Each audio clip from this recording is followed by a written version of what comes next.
Siona God, hello all. Osha afternoon, good afternoon, and Wado. Thank you for watching.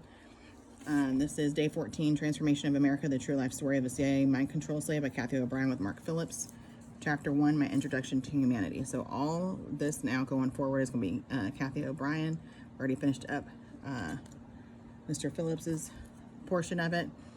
And it's going to get nasty. I'm just going to let you know from the jump. So, Chapter 1, My Introduction to Humanity. My pedophile father, Earl O'Brien, brags that he began substituting his penis for my mother's nipple soon after I was born. My multi-generational incest-abused mother, Carol Tanis, T-A-N-I-S, did not protest his perverse actions due to reportedly having similar abuse as a child, which caused her to acquire multiple personality disorder. My earliest recovered memory was that I could not breathe with my father's penis jammed into my throat, my little throat, and I could not discern his semen from my mother's milk. I do not recall thinking, but I am aware through education that this early sexual abuse distorted my primitive concepts of feeding, breathing, sexuality, and parental perceptions. I recall as a toddler being unable to run. I could barely walk to my mother for help as my instincts demanded. Through my gulping sobs, my terror rose as I tried to clear my throat of my father's semen and draw a breath of air. My mother finally arrived at my side. Rather than comfort me, she accused me of throwing a temper tantrum and holding my breath. She responded only by throwing a glass of cold water in my face. I was shocked. As the water splashed my face, I knew she would not help, and it was up to me to save myself. Automatically, multiple personality disordered. I was, of course, too young to logically understand that what my father was doing to me was wrong. I accepted his strangling sexual abuse as a normal and natural part of my home life and split off a personality to deal with the pain and suffocation to satisfy his perversions. Therefore, as a child, I was dissociative of my father's abuse. I was totally unable to recall his sexual abuse, even in his presence, until I saw and felt his penis. Then the terror, which was my conditioned response, triggered access to that part of my brain that previously endured the trauma. I was remembering the abuse and how to deal with it. This part of my brain developed into a personality of its own, which belonged to my father, which he rented out and later sold to the U.S. government, as will be explained and detailed in the following pages. Other parts of my conditioned mind dealt with other abuses, and circumstances. My father was, as revealed by my own investigations, apparently a multi-generational incest child from a large, poor, and horribly dysfunctional family. His mother earned a living as a prostitute for a local lumberman after his father died when he was 2 years old. My father's brothers and sisters were all sexually and occult ritually abused just as he was. They grew up to be drug addicts, prostitutes, street derelicts, and pedophiles who also sexually abused me and my brothers and sisters. I developed more personality split to deal with the traumas of these torturous relationships. My mother's dysfunctional family also appears to be multi-generational, but of a slightly higher socioeconomic class. Her father owned the building occupied by Masonic Blue Lodge. He led and managed a local beer distribution business with her mother after completing his military career. Together, they sexually abused my mother and her 3 brothers, who in turn sexually abused me. Notice, he was a part of a Masonic Blue Lodge, so the Masons, right? My family often went camping on the vast wilderness acreage surrounding my grandfather's Masonic Lodge in it's Newaygo, Newaygo, Michigan. Large bluffs, referred to as the High Banks, overlook the White River flowing through his property, which is where we pitched our tents. My mother's brothers, Uncle Ted and Uncle Arthur Bomber Tanis, Arthur went by Bomber as a nickname I reckon, often accompanied us and sexually abused my brother and me. Ugh. Oof. It was deer hunting season in or around November 1961 when my father took the family camping on the High Banks to hunt with my uncles. That night, as my brother and I were sexually passed around the campfire to satisfy pedophile perversions, a lost hunter stumbled into our camp. My father shot him when he attempted to run, the rifle's blast piercing my brain and further fragmenting my mind. I sat dazed in a dissociative trance while my mother methodically picked up the campsite and my father and uncles disposed of the body.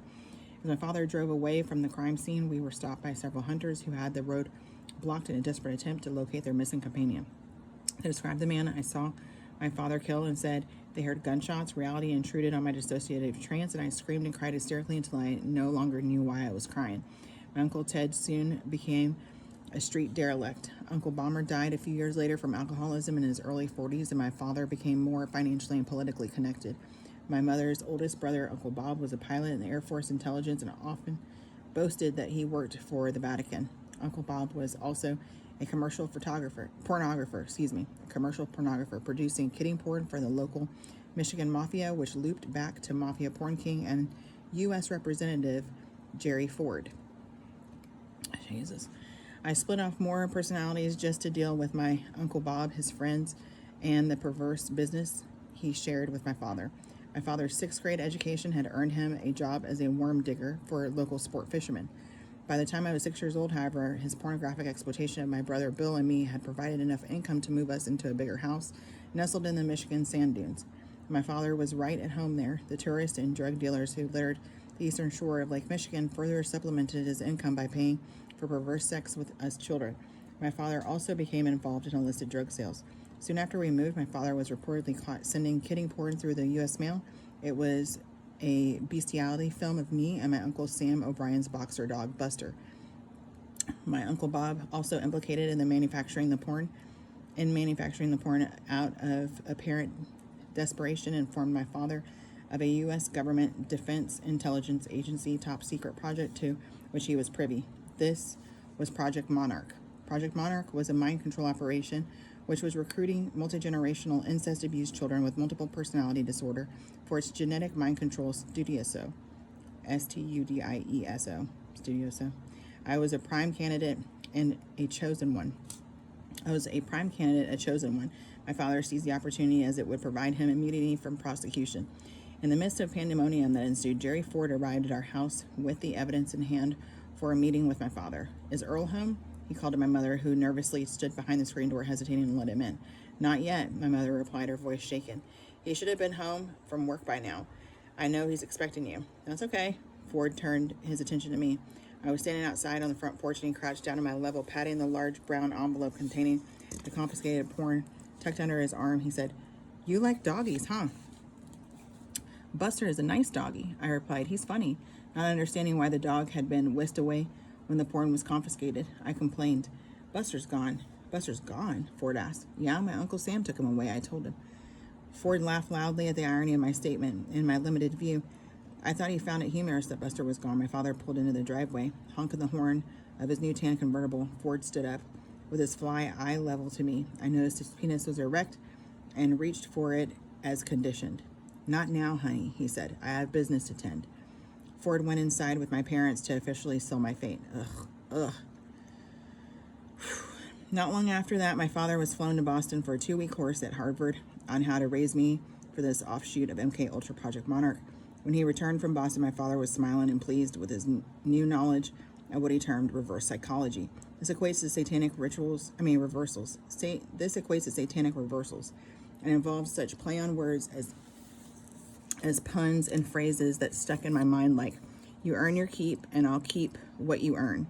He presented me with a commemorative charm bracelet of dogs and my mother with the news that they would be having more children to raise in the project.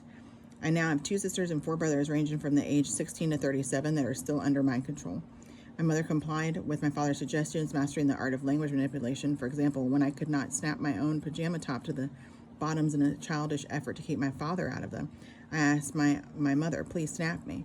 She did. She would snap her 4 fingers against my skin in a stinging manner.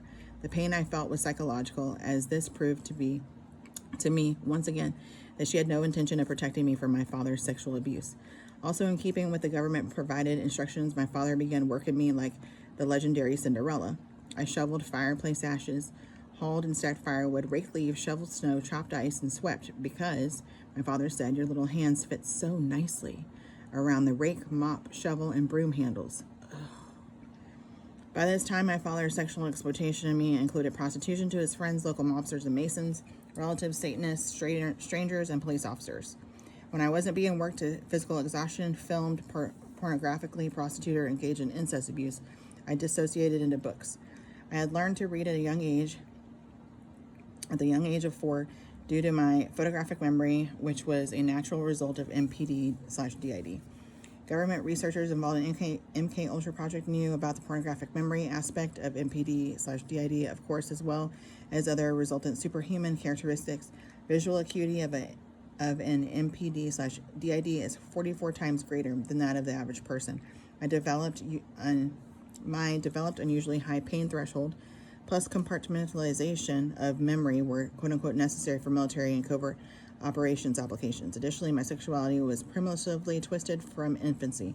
This programming was appealing and useful to perverse politicians who believed they could hide their actions deep within my memory compartments, which clinicians refer to as personalities. I'm going to wrap this up.